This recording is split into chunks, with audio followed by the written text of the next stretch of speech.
L'Asie est donc parmi les populations qui souffrent le plus de la faim. Il y a donc cette pression accrue sur le plan transport et mettre un terme à la faim exige un renouveau d'énergie. L'Australie soutient depuis longtemps le programme GAFSP. GAFSP a donc produit des résultats pour les petits agriculteurs. Ça peut jouer un rôle pour répondre à la faim dans cette période de Covid et au-delà.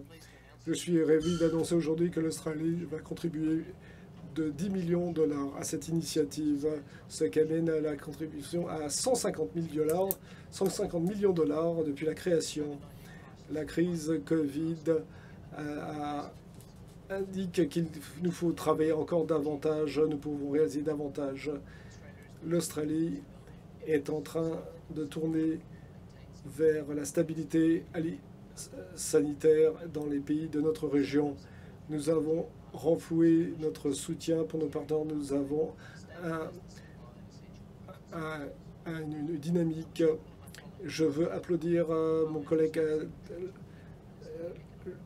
qui travaille avec le ministère de la coopération et l'engagement également généreux de la part de l'Allemagne. Je voudrais reconnaître les contributions de d'autres donateurs GAFSP et les partenaires GAFSP. Le GAFSP montre qu'il peut produire un impact grâce à des efforts coordonnés. Et à cette fin, j'encourage d'autres donateurs, d'autres partenaires qui, s'ils n'ont pas encore fait, de contribuer à ce mécanisme important. Merci pour tout ce que vous faites.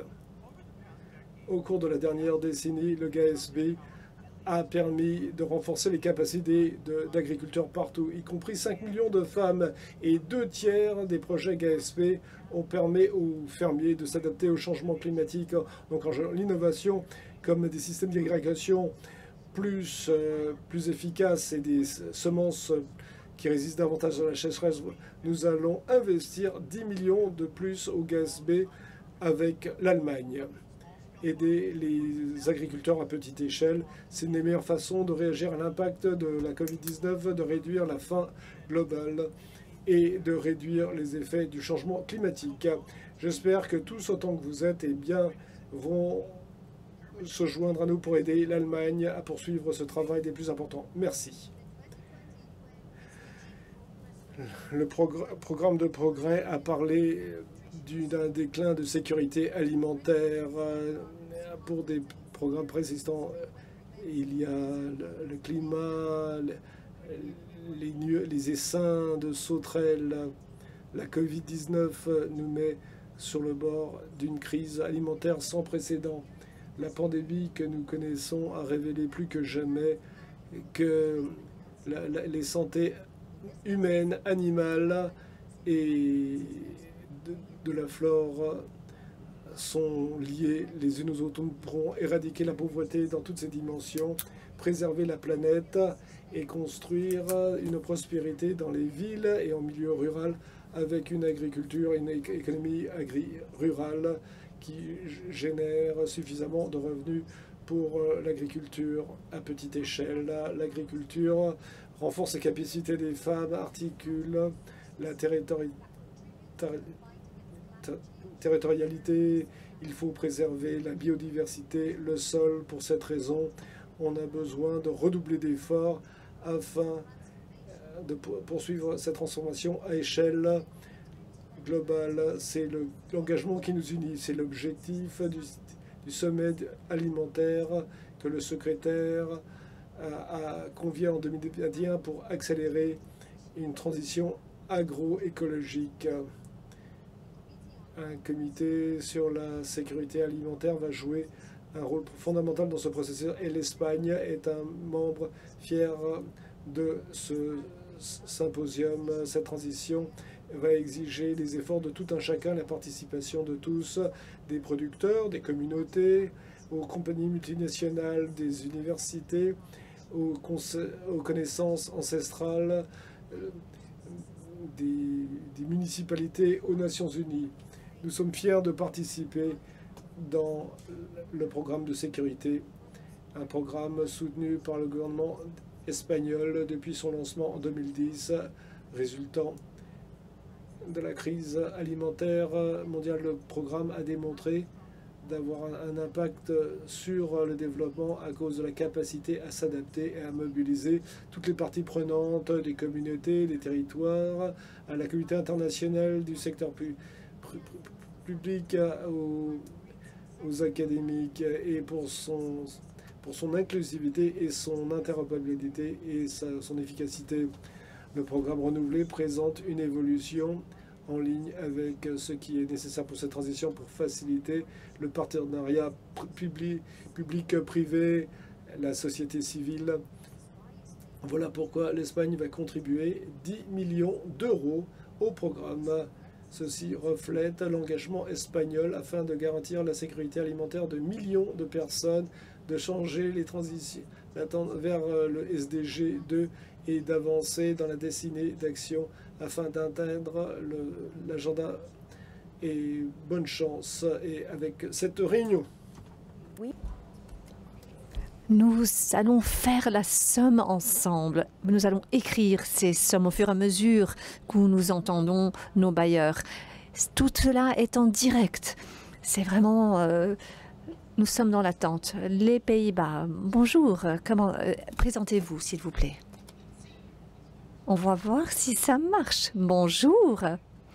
Bonjour à tous. C'est un grand plaisir de faire votre connaissance de ma salle. Je suis Edmund Haig, je suis la vice-ministre pour la coopération au développement aux Pays-Bas. Merci à l'Allemagne pour l'initiative d'organiser cela et aussi le leadership que vous avez démontré dans cet agenda des ODD. C'est un agenda qui est pour moi une passion aujourd'hui. Nous avons plus de 820 millions de personnes qui ont faim et un tiers des aliments qui sont produits sont gaspillés ou perdus. La malnutrition est le premier facteur qui contribue à la diffusion des maladies, l'attente de la vie.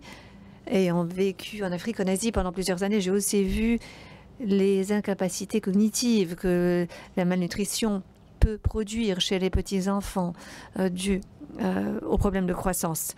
Mais les systèmes alimentaires produisent 29% des émissions des gaz à effet de serre et c'est responsable en tant que secteur pour 80% de la perte de la biodiversité. Alors les aliments et la façon que nous les produisons sont cruciaux pour la survie de l'humanité, oui, mais aussi très critiques à la survie des systèmes planétaires sur lesquels nous dépendons en tant qu'être humain. Nous pensons que la bonne nouvelle, c'est que la transformation des systèmes alimentaires est une des plus grandes occasions que nous avons pour atteindre les ODD en 2030. C'est aussi un des peu d'éléments qui sont universels, qui ont la capacité de rassembler tout le monde, quel que soit le pays, quelle que soit la culture, que ce soit public, privé. Les aliments nous rassemblent. Je pense que cet événement met en vitrine l'importance des partenariats multiparties prenantes et de la collaboration. Le partenariat a été au cœur de ce que nous avons fait aux Pays-Bas dans le secteur agroalimentaire et nous soutenons cette approche. Nous avons même un mot spécial pour cela, Holdering. Et le mot, vous le connaissez peut-être, qui veut dire que les partenaires de tous les chemins de la vie, le secteur privé, public, les universitaires, les OSC, s'asseyent ensemble sur une base d'égalité, avec l'objectif de créer la meilleure façon, la plus rapide d'atteindre cet objectif. Maintenant, le GAFSP est vraiment un modèle mondial excellent. Nous avons soutenu ce guichet du secteur privé depuis longtemps. Nous allons continuer de soutenir cet aspect et le GAFSP dans son entièreté comme étant critique pour harmoniser la levée des fonds, le financement et l'action mondiale pour l'ODD 2. Nous continuons bien sûr de soutenir le GAFSP. Je ne peux pas vous donner un chiffre, mais vous pourrez compter sur notre engagement continu. Nous concentrons beaucoup sur l'engagement du secteur privé, parce que sans le secteur privé, il n'y aura pas d'aliments, il n'y aura pas de transformation du secteur et on ne pourra pas, troisièmement, atteindre les ODD. Nous croyons aussi que l'année prochaine, 2021, nous aurons le sommet des systèmes alimentaires mondiaux avec un moment très important, un jalon où on va se réunir, on va renforcer cet engagement international pour vraiment atteindre l'ODD 2, pour vraiment éliminer la malnutrition nous allons travailler ensemble. Vous pouvez compter sur nous pour aider à atteindre cet objectif de développement de. Merci et passez une merveilleuse journée. Merci des Pays-Bas à la Norvège, le ministère des Affaires étrangères. Notre prochain intervenant va se présenter. Bienvenue. Merci. Salutations de la Norvège. Je m'appelle Axel Jacobsen. Je suis le secrétaire d'État du développement international. Et chers amis, pour la première fois depuis 30 ans, nous voyons la pauvreté qui monte. Et l'impact économique de la COVID-19 est une raison majeure pour cette tendance alarmante. Autant que 100 millions de personnes pourraient être repoussées dans la pauvreté extrême. Et nous sommes confrontés à une crise sanitaire et une crise économique et donc une crise alimentaire tout en même temps. Les communautés les plus vulnérables sont comme toujours celles qui sont le plus frappées. Et il faut qu'on agisse maintenant. Il faut qu'on agisse avec détermination. Il faut qu'on passe de l'engagement au résultat sans laisser quiconque pour compte. Plus de 820 millions de personnes n'ont pas assez à manger. Et au niveau mondial, un enfant sur 5 sous l'âge de 5 ans a des problèmes de croissance. L'accès aux aliments sûrs, efficaces, est fondamental. C'est vraiment le socle de la bonne santé. Ce manque d'aliments affecte négativement l'apprentissage dans l'école. Sans aliments, il n'y a pas de développement.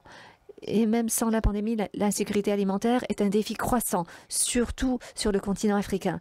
La faim est en montée au niveau mondial depuis plusieurs années. L'ODD 2 est une priorité principale pour la Norvège. Notre plan d'action pour les systèmes alimentaires durables qui a été lancé l'année passée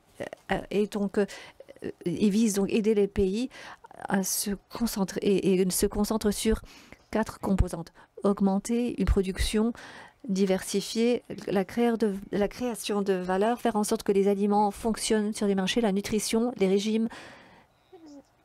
Et en dernier, la bonne politique, la bonne gouvernance sur les systèmes alimentaires. La Norvège soutient plus de 50 projets et de programmes pour améliorer les systèmes alimentaires et pour augmenter la sécurité alimentaire. Parmi ceux-ci, il y a le GAFSP. Et la Norvège deviendra donc un bailleur à long terme du GAFSP.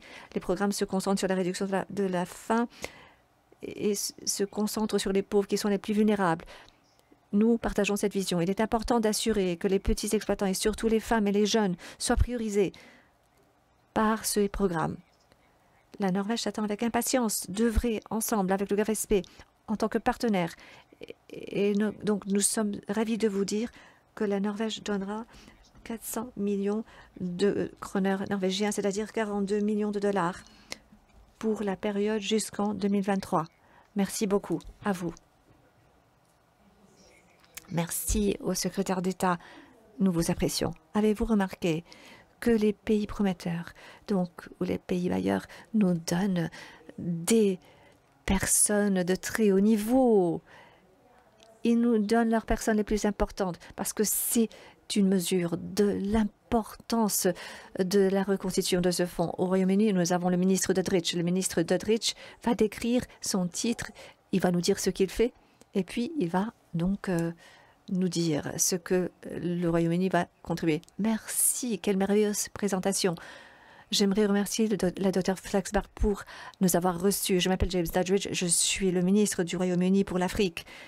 L'Afrique est un continent qui a été vraiment un grand point de concentration pour moi au niveau professionnel, politique. Et c'est là où j'ai connu ma femme il y a plusieurs années. Alors je connais le continent en tant que ressource, en tant que créativité, de fleurir en fait. Mais cela n'est pas possible quand les gens ont faim. Tout comme cela ne peut pas avoir lieu en Asie, en Amérique latine ou en Europe ou autre part. Et le moment est venu que l'on puisse accomplir un monde sain, sans faim. La COVID-19 a vraiment frappé les économies africaines, tout comme dans le reste du monde.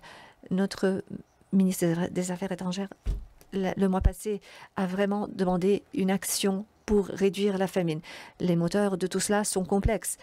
Il y a le conflit, le climat, les fléaux et d'autres chocs. Même Le développement économique en fait partie, aussi bien que la Covid. Le prix décerné récemment au programme mondial de l'ONU est vraiment un rappel de l'importance de ces questions liées à la faim. Je félicite cette organisation et cette contribution au GAFSP est très importante pour renforcer la résilience dans les géographies les plus vulnérables. Mais au bout du compte, l'insécurité alimentaire exige des solutions politiques. Il faut que nous prenions des actions urgentes maintenant pour la faim immédiate et empêcher que davantage de personnes tombent dans l'insécurité alimentaire dans les crises de l'avenir. En même temps, il faut œuvrer pour transformer les systèmes alimentaires au long terme.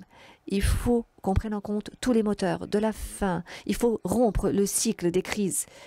Le Royaume-Uni partage les priorités des partenaires internationaux, c'est-à-dire atteindre la sécurité alimentaire continue.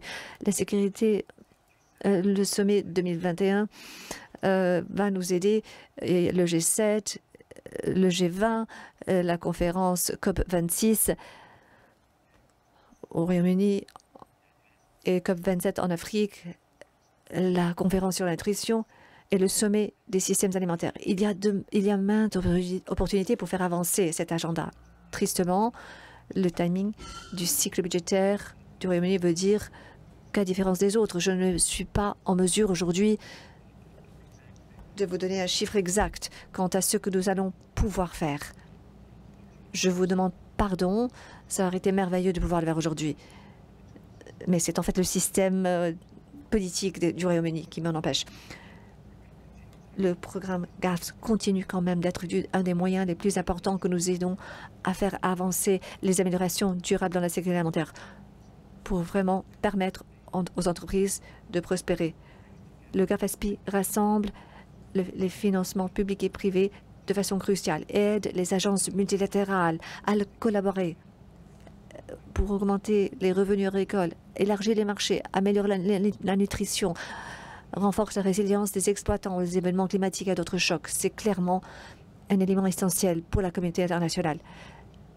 La contribution la plus récente du Royaume-Uni est de soutenir les services consultatifs pour rechercher l'investissement du secteur privé pour soutenir les plans agricoles dans des contextes difficiles. Et c'est essentiel parce que le développement économique et la croissance sont vraiment la réponse aux problèmes au long terme, aussi bien donc pour répondre à la famine au court terme. Ça a déjà été démontré quand on a concentré nos ressources récemment sur la COVID-19. Cela a démontré la souplesse, surtout dans les zones fragiles et affectées par le conflit. Je vais conclure en remerciant tout le monde, encore une fois, mais en particulier le gouvernement allemand, qui ont vraiment fait un énorme effort ici et dans bien d'autres questions liées au développement. Votre apport a été merveilleux et je vous félicite. Merci à tous ceux qui ont participé à cet événement. Il n'y a pas de cause de plus valable que mettre fin à la faim. Nous pouvons le faire ensemble et simplement nous devons le faire. Merci beaucoup, Monsieur le ministre. BMZ, le président du GAFSP, aussi hôte de ce lancement de reconstitution pour le GAFSP. Il semble approprié que nous ayons Dr Mia Fasbart qui nous attend, qui va vraiment nous faire rentrer chez nous avec ses promesses de dons.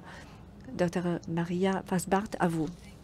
Merci beaucoup. Merci, partenaires estimés du monde entier, mesdames et messieurs, chers amis, notre ministère et le président du comité de pilotage du GAFSP et qui organise aussi cet événement. J'ai donc l'énorme plaisir de vous adresser la parole. Nous sommes ravis que vous nous ayez rejoints pour soulever 1,5 milliard de dollars des États-Unis pour le GAFSP pendant les 5 ans à venir. Un énorme merci, chers collègues. Avec votre contribution et vos déclarations de soutien, nous avons vraiment commencé de façon réussie. Comme le ministre Muller l'a déjà annoncé pendant ses remarques d'introduction, je suis ravie de confirmer que BMZ contribuera 202 millions d'euros à la reconstitution du GAFSP. Avec ces nouveaux fonds, le GAFSP pourra lancer le prochain appel de propositions pour œuvrer pour les gagne-pains d'exploitants agricoles et donc les familles vivant dans la sécurité alimentaire en dépit de la COVID-19. Ce n'est en fait que le début. Nous avons entendu les exploitants agricoles, les ministres, les propriétaires d'entreprises et les partenaires au développement. Ils sont d'accord que le GAFSP ajoute une valeur importante au partenariat mondial pour l'ODD 2. Il s'agit d'un instrument souple, réactif, qui peut être adapté à leurs besoins. Il donc vise et canalise le financement là où il a le plus d'impact. En tant que tel, le GAFSP est bien positionné pour faire une différence importante en tant qu'instrument de financement mené par la demande et peut donc mener à ce que les fonds des bailleurs puissent aider dans les pays les plus pauvres du monde. Ce succès n'aurait pas été possible sans votre soutien. Néanmoins, le GAFSP a besoin davantage afin de continuer de produire ces résultats. De nouvelles preuves du centre de recherche à Bonn et CRS 2030 indiquent que la lacune d'investissement dans les systèmes alimentaires est énorme, surtout pour vraiment atteindre le DD2 à temps. Cela est évident de la demande énorme pour le GAFSP qui n'a pu que financer 1 sur 3 projets pendant des anciens appels d'offres. Il faut que GAFSP continue de maintenir les engagements pris par il y a une décennie, donc mettre vraiment les petits exploitants au centre des efforts pour accroître la sécurité alimentaire, donc accroître les revenus ruraux et donc améliorer la nutrition avec ses partenaires de mise en œuvre multilatéraux, AFSB, l'IDB, l'IFC et la Banque mondiale. GAFSP a atteint 13 millions d'exploitants agricoles jusqu'à présent. Et nous voulons et il faut que nous atteignions au moins 12 millions davantage en 2025. Merci à tout le monde qui ont joué un rôle actif dans ce partenariat important contre la faim par le passé. Et permettez-moi de nous demander à tous d'en faire plus ensemble, maintenant et à l'avenir, afin d'atteindre l'ODD 2 et de construire un monde sans faim. Maintenant, j'ai l'énorme plaisir de donner la parole à notre animatrice pour le dernier comptage. Merci beaucoup. Merci, Dr. Mia Flasbart, la secrétaire d'État parlementaire au ministère fédéral du développement économique et en Allemagne. Alors, le plan pour le fonds de reconstitution est de 1,5 milliard. Combien avons-nous au lancement? Nous atteignons 300 millions de dollars. Il y a quand même un chemin devant nous, mais pour un lancement, ce n'est pas mauvais. Merci à tous les intervenants, au panel, à vous tous, qui ont donné des commentaires, les questions, les réponses, et qui ont partagé, ou participé plutôt, à notre lancement de reconstitution du GAFSP. Cet événement vivra sur le site web du GAFSP. Vous pouvez le parcourir à tout moment. Alors, dernière chose qu'il faut que je dise, c'est simplement merci beaucoup pour nous avoir accompagnés. Ça a été un plaisir d'être votre animatrice. Et comme le dit toujours GAFSP, il faut investir dans la ferme jusqu'à la fourchette. Merci et à la prochaine.